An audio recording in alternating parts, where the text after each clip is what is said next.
പാർവതീദേവിയിരക്കൽ പരമശിവൻ പറഞ്ഞത് 3 രാമം ജപിക്കുകയാണെങ്കിൽ വിഷ്ണുവിൻ്റെ 1000 നാമത്തിന് തുല്യമാണ്.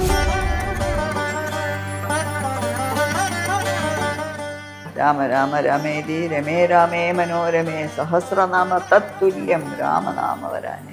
ഇന്നത്തെ കാലത്ത് നമ്മൾ നേരിടുന്ന പല പ്രശ്നങ്ങൾക്കും ഒരു പരിഹാരമല്ലേ രാമായണം? വിശ്വസിക്കുന്നവർ പറയും പരിഹാരമാണ്. അതിൽ ഒരുപാട് ഗുണപാഠങ്ങൾ പഠിക്കാനുണ്ട്. ഒരുപാട് ബന്ധങ്ങൾ, മനുഷ്യബന്ധങ്ങളെ പറ്റി തന്നെ എടുത്ത് പറയുന്നുണ്ട്. പത്മനാഭസ്വാമി ക്ഷേത്രത്തിലെ കർക്കിടക മാസത്തിലെ പ്രത്യേകതകൾ എന്തൊക്കെയാണ്? പത്മനാഭസ്വാമി ക്ഷേത്രത്തിൽ പെരുന്തമൃത് പൂജ കർക്കിടക ശിവേരി വർഷത്തിൽ 2 പ്രാവശ്യമാണ് ഈ പൂജ നടക്കുന്നത്. ഒറ്റക്കൽ മണ്ഡപത്തിൻ്റെ വിട്ട ആ ചെറിയത്തിൽ തന്നെ ശ്രീരാമസന്നിധിയുണ്ട്. ആപദാമപഹർത്താരം ദാതാരം സർവസമ്പദാം ലോകാഭിരാമം ശ്രീരാമം ഭൂയോ ഭൂയോ നമാമ്യഹം.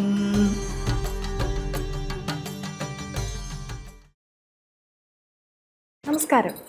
വീണ്ടും ഒരു രാമായണ മാസം തുടങ്ങുകയാണ്. ഈ പുണ്യനാളുകളുടെ പ്രാധാന്യത്തെപ്പറ്റി നമുക്ക് പറഞ്ഞു തരാനായി നമ്മളോടൊപ്പം ഉള്ളത് പത്മശ്രീ അശ്വതി തിരുനാൾ ഗൗരി ലക്ഷ്മിബായി തമ്പുരാട്ടിയാണ്. തമ്പുരാട്ടി നമസ്കാരം. നമസ്കാരം. വീണ്ടും നമ്മളൊരു കർക്കിടക മാസത്തിലാണ് എത്തിയിരിക്കുന്നത്. ത്രേതായുഗത്തിൽ നടന്ന രാമായണ ചരിതം ഇന്നും കലിയുഗത്തിലും വളരെ പ്രാധാന്യമാണുള്ളത്. എന്തുകൊണ്ടായിരിക്കാം? എനിക്ക് തോന്നുന്നു നമ്മുടെ ഭാരതത്തിൻ്റെ മണ്ണിൽ നമ്മുടെ ഇതിഹാസങ്ങളും പുരാണങ്ങളും ഒക്കെ അലിഞ്ഞു ചേർന്നിരിക്കുകയാണ്. ഏതെല്ലാം സാഹചര്യങ്ങൾ മാറി മറിഞ്ഞു വന്നാലും, ചിന്താഗതികൾ അതിൽ മാറ്റം വന്നാലും, നമ്മുടെ അടിസ്ഥാനപരമായിട്ടുള്ള ഒരുപാട് കാര്യങ്ങൾ അതുപോലെ ശക്തമായിട്ട് മുമ്പോട്ട് പോകുന്നുണ്ട്. അതുകൊണ്ട് തന്നെയാണല്ലോ ഇന്നും ഭാരതം മാത്രമാണ് ലോകത്തിൽ ഏറ്റവും പുരാതന സംസ്കാരം ഇന്നും ജീവിച്ചിരിക്കുന്നു എന്ന് അവകാശപ്പെടാമെന്നുള്ള രാജ്യം.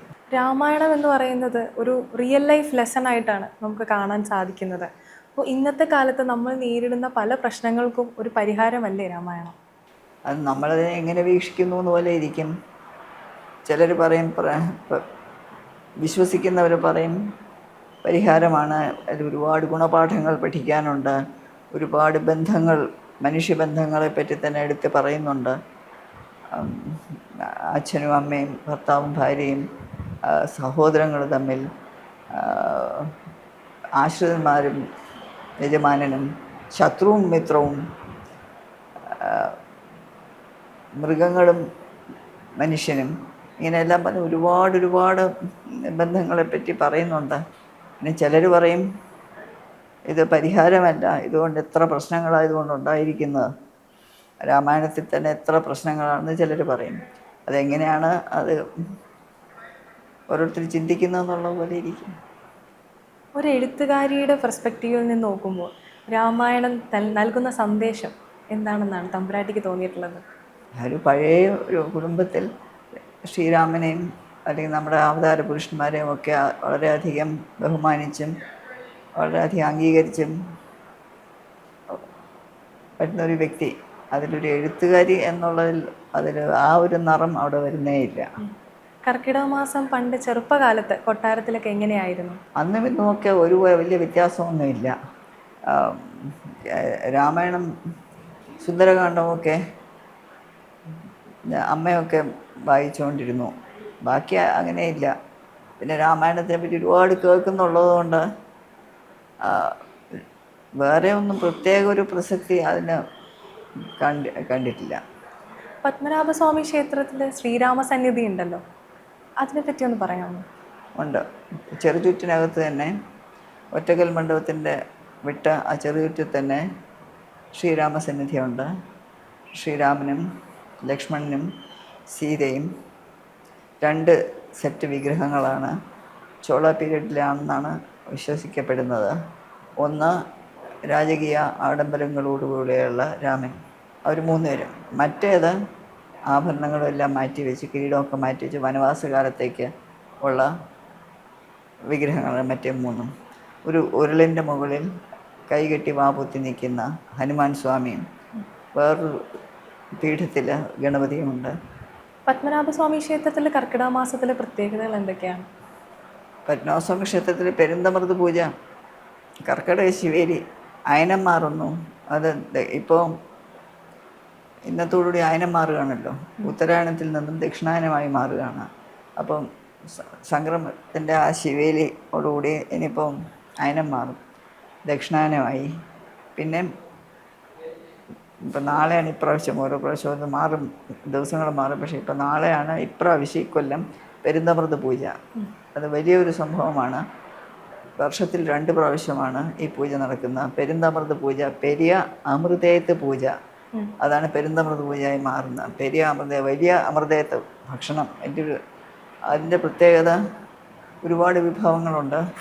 ഉണ്ടാക്കുന്നത് മുഴുവനും അതിൽ നിന്നൊരു ചെറിയ ഭാഗമെടുത്ത് നേദിക്കുകയല്ല, ഉണ്ടാകുന്നത് മുഴുവനും എടുത്ത് ഒറ്റകൽ മണ്ഡപത്തിൽ കൊണ്ടുവന്ന് നേദിക്കുകയാണ്.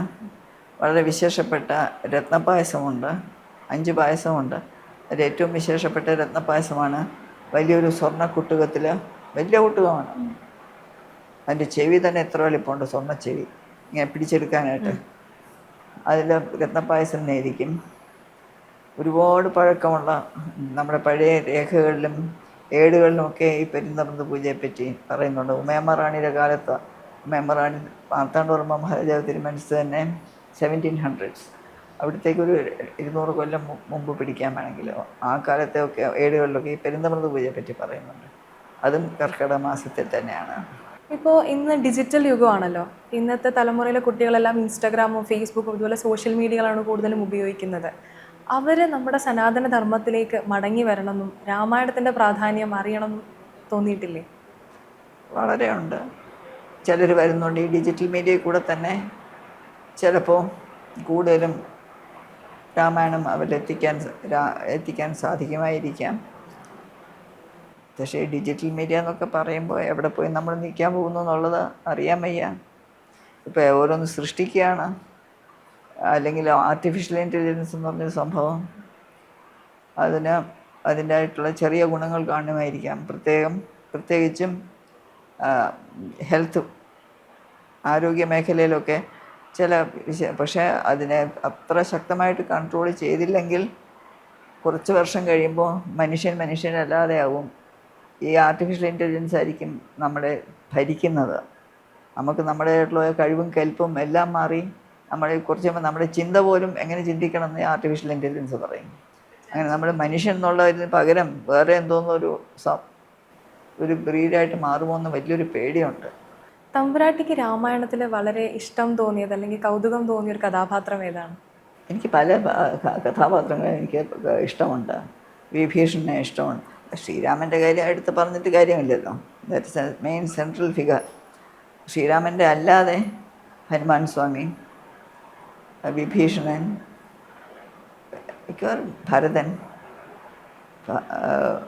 ഭരതൻ പറയുന്ന പോലെ ലക്ഷ്മണൻ ജ്യേഷ്ഠൻ്റെ സഹസഞ്ചാരിയാണ്. കൂടെ എല്ലായിടത്തും പോയി. എനിക്ക് പാദസേവ മാത്രമേ അറിയാവൂ. ആ മെതിയടി എടുത്ത് വെച്ച് ഇത്രയും കാലം മെതിയടി വെച്ച് സിംഹാസനത്തിലിരുത്തി. അതേപോലെ കാട്ടിൽ അവരെന്ത് മരപുരി ധരിച്ച പോലെ ഇവിടെ കൊട്ടാരത്തിൽ മരപുരി ധരിച്ച വനവാസം ജീവിതം നയിച്ച ഭരതൻ. അങ്ങനെ വളരെയധികം വിശിഷ്ടമായിട്ടുള്ള വ്യക്തിപ്രഭാവങ്ങൾ രാമായണം നിറഞ്ഞു നിൽക്കും. രാമായണം നമുക്ക് നൽകുന്നൊരു സന്ദേശം എന്താണ്? ഒറ്റ സന്ദേശമല്ല, ജീവിതത്തിൻ്റെ തന്നെ സന്ദേശമല്ലേ രാമായണം. രാമൻ എന്നുള്ള വാക്ക് തന്നെ രമിപ്പിക്കുന്നവൻ, ഹീ ഹു യുണൈറ്റ്സ്, രമിപ്പിക്കുന്നവൻ രാമൻ. ഒരു സന്ദേശം എന്നൊന്നും പറയാനില്ല, ഒരുപാട് സന്ദേശങ്ങളുണ്ട്. പല രീതിയിലുള്ള ഒറ്റ സന്ദേശത്തിലൊന്നും രാമായണത്തിനെ ചുരുക്കാൻ സാധിക്കുകയില്ല. പക്ഷേ ഏതായാലും ധർമ്മത്തിൻ്റെ, ഭക്തിയുടെ, സ്നേഹത്തിൻ്റെ ഇതെല്ലാം സന്ദേശങ്ങൾ. പിന്നെ എപ്പോഴായാലും ദോഷമായിട്ടുള്ള അല്ലെങ്കിൽ നീചശക്തികൾ അത് ഇന്നല്ലെങ്കിൽ നാളെ പരാജയപ്പെടും. സാത്വികമായിട്ടുള്ള ശക്തികൾ വിജയിക്കും എന്നുള്ള സന്ദേശം ഇതെല്ലാം അതിലടങ്ങിയിട്ടുണ്ട്. പിന്നെ നമുക്കും അറിയാമല്ലോ രാവണനാണെങ്കിലും കുംഭകർണൻ, രാവണനും കുംഭകർണനും ഒക്കെ ജയവിജയന്മാരുടെ ജന്മമാണെന്ന്. അപ്പോൾ അപ്പോൾ അതിലെന്താണ്, ശപിക്കുമ്പോൾ നിങ്ങൾക്ക് ജയവിജയന്മാരെ, ദ്വാരപാലകന്മാരെ ശപിക്കുമ്പോൾ ഒന്നിലോ 100 ജന്മം ഭഗവാന്റെ മിത്രമായിട്ട്, അല്ലെങ്കിൽ 3 ജന്മം ഭഗവാന്റെ ശത്രുവായിട്ട് ഏത് വേണമെന്നാണ് ചോദിച്ചത്. അപ്പോൾ പറഞ്ഞു 100 ജന്മത്തേക്കൊന്നും ഞങ്ങൾക്ക് നിൽക്കാവില്ല, ഞങ്ങൾ 3 ജന്മം കൊണ്ട് ഞങ്ങളങ്ങ് തിരിച്ചെത്തുമെങ്കിൽ അത് മതി. അങ്ങനെയാണ് ഹിരണ്യാക്ഷനും ഹിരണ്യകശിപുവും. അടുത്തത് രാവണനും കുംഭകർണനും. മൂന്നാമത്തെ ആയപ്പോഴത്തേക്ക് ശക്തി കുറഞ്ഞു തുടങ്ങി, ശിശുപാലനും ദന്തവക്രനുമായി. അപ്പോൾ അതാണ്, അപ്പോൾ ഈ ശത്രുഭാവത്തിന് ഉള്ള ശക്തി ചിലപ്പോൾ മിത്രഭാവത്തിനെക്കാട്ടിലും കൂടുതലാണ്. പക്ഷേ കൂടുതൽ നമ്മളെ ശത്രുവിനെ പറ്റി ചിന്തിക്കും. ഒരു ശത്രു ഉണ്ടെങ്കിൽ ആ ശത്രുവിനെ പറ്റിയുള്ള ചിന്ത എപ്പോഴും നമ്മുടെ മനസ്സിൽ കാണും. അപ്പോൾ ഇവരുടെയൊക്കെ ജീവിതത്തിൽ എപ്പോഴും ഭഗവാനെ ചിന്തിക്കുക, ശക്തമായിട്ട് ചിന്തിക്കുക, ഭഗവാനാണ് ശത്രുവേ. പക്ഷെ അങ്ങനെ, അപ്പോൾ ആ ഒരു ശത്രുഭാവത്തിലാണ് ഇവർ ജനിക്കുന്നതും പിന്നെ അടുത്ത ജന്മത്തിലേക്ക് മാറുന്നതും ഒക്കെ. പക്ഷെ ഏതായാലും ഒരിക്കലും മങ്ങാതെ മാറാത്ത ഒരു വലിയൊരു സംഭവം തന്നെയാണ്, ഇതിഹാസം തന്നെയാണ് രാമായണം. അത് നമ്മുടെ ഭാരതഭൂമിയിലെ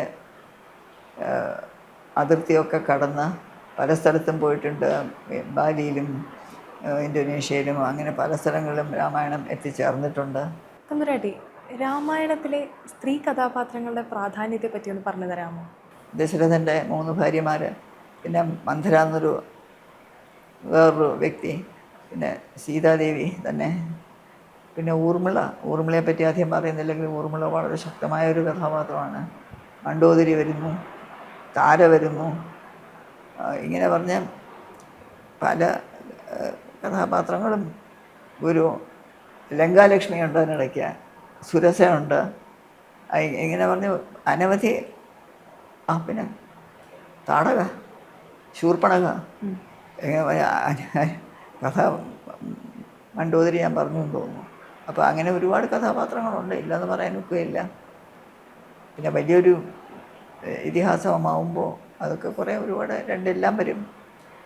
കൃഷ്ണൻ്റെ ഇത് വന്നിട്ടില്ലേ, കൃഷ്ണാവതാരത്തിലുള്ള എത്ര സ്ത്രീകളുടെ കഥകളാണ് പറയുന്നത് ഇല്ലേ.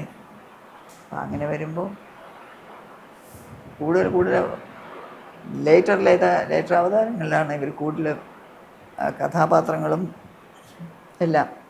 ഇതൊക്കെ കുറേ കൊച്ചാണ്, ഇത് രണ്ടുകൊണ്ടും ഏറ്റവും വലുതാണ്. നമ്മളുടെ പ്രേക്ഷകർക്കായിട്ടൊരു ശ്ലോകം ചൊല്ലാം. ആപദാമപഹർത്താരം ദാതാരം സർവസമ്പദാം ലോകാഭിരാമം ശ്രീരാമം ഭൂയോ ഭൂയോ നമാമ്യഹം. ആർത്താനാം ആർത്തിഹന്താരം ഭീതാനാം ഭീതിനാശനം വിശതാം കാലദണ്ഡം തം രാമചന്ദ്രം നമാമ്യഹം. നമ്മളുടെ പ്രേക്ഷകർക്ക് നൽകാനുള്ള സന്ദേശം എന്താണ്? രാമനാമം വളരെ വിശേഷമാണ് ജപിക്കാൻ. മഹാമന്ത്രങ്ങൾ ഒക്കെ ഉച്ചരിക്കുമ്പോൾ ചിലപ്പോൾ എന്തെങ്കിലും ഒരു തെറ്റ് വരികയാണെങ്കിൽ, അല്ലെങ്കിൽ ദീർഘഹ്രസ്വങ്ങൾ മാറുകയാണെങ്കിൽ അതിലൊക്കെ ചിലപ്പോൾ ദോഷങ്ങൾ വരാം. ഹരേ രാമമന്ത്രം മഹാമന്ത്രമാണ്.